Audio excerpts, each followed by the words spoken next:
সংবাদ মাধ্যমের মাধ্যমে বিষয়টি প্রচার হয় যে ভিকটিম গণধর্ষণের শিকার হয়েছে। তো আমরা ঊর্ধ্বতন কর্তৃপক্ষের নির্দেশে এবং আমরা নিজেরা স্বপ্রণোদিত এই বিষয়টি অত্যন্ত গুরুত্বপূর্ণ এবং স্পর্শকাতর বিবেচনায় আমরা কয়েকটি টিম মাঠে নামাই। তথ্য প্রযুক্তি ভিত্তিতে তথ্য প্রযুক্তির বিশ্লেষণে আমরা উক্ত বিষয়ে দুইজন কে আটক করি। দুইজনই ভিকটিম মাহিয়া আক্তার তার সহপাঠী, অর্থাৎ তারাও সরকারি মোরাপাড়া কলেজের শিক্ষার্থী। তাদের একজনের নাম সিনথিয়া, একজনের নাম শিফা। তাদেরকে আমরা এই বিষয়টি নিয়ে বিস্তারিত জিজ্ঞাসাবাদ করি।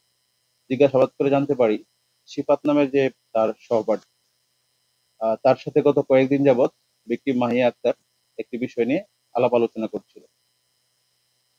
বিষয়টি এমন, ভিকটিম মাহিয়া আক্তার সে একটি আইফোন কিনবে, এটা সে পরিকল্পনা করে।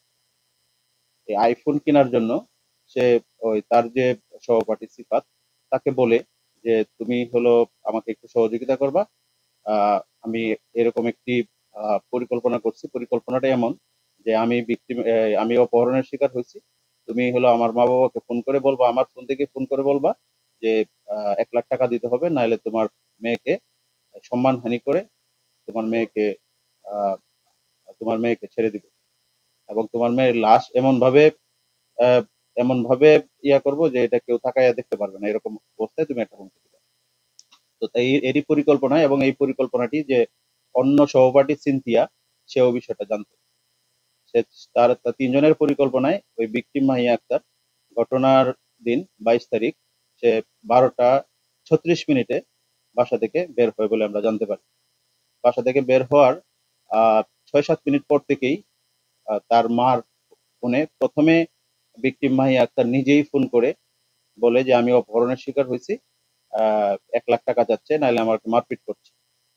পরবর্তীতে সে পরবর্তীতে সে তার পরবর্তীতে সে তার আহ, যে বন্ধু সহপাঠী সিফাত তাকেও ডেকে নিয়ে আসে, এবং সে সিফাত তার মাকে এবং বাবাকে ফোন করে এই অপহরণ হয়েছে মর্মে এবং আগের যে পরিকল্পনা অনুযায়ী সে দাবি করতে থাকে যে ওই টাকা না দিলে তার সম্ভ্রম হানি করবে, তাকে গণধর্ষণ করবে, ধর্ষণ করবে, এবং এভাবে হুমকি হুমকি দিতে থাকে।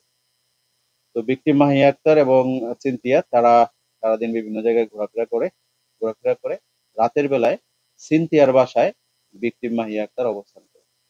আমরা সিনথিয়ার পরিবারের সাথে কথা বলেছি। সিনথিয়ার পরিবার এটা স্বীকার করেছে যে হ্যাঁ, ভিকটিম মাহিয়া আক্তার রাতের বেলায় আহ সিনথিয়ার বাসায় ছিল। তো পরবর্তীতে একইভাবে এই পরিকল্পনার অংশ হিসেবে পরের দিন আহ সকালবেলায় ওই মোরাপাড়া কলেজের পিছনে তারা তিনজনই একসাথে আসে।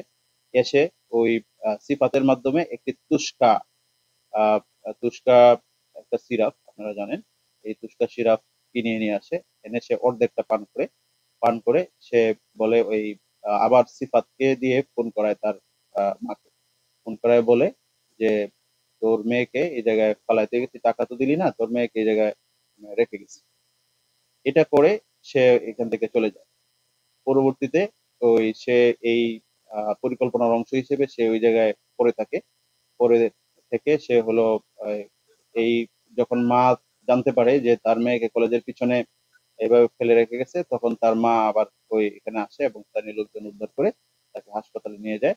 হাসপাতাল থেকে পরে আমরা রেস্কিউ করে ভিকটিমকে, কথিত ভিকটিম, তাকে আমরা আহ, ঢাকা মেডিকেল কলেজে প্রেরণ করি। প্রকৃতপক্ষে এটা সে এই আইফোন কেনার উদ্দেশ্যেই সে নিজে পরিকল্পনা করে এরকম একটি গণধর্ষণের বা অপহরণের নাটক সে আহ, করেছে।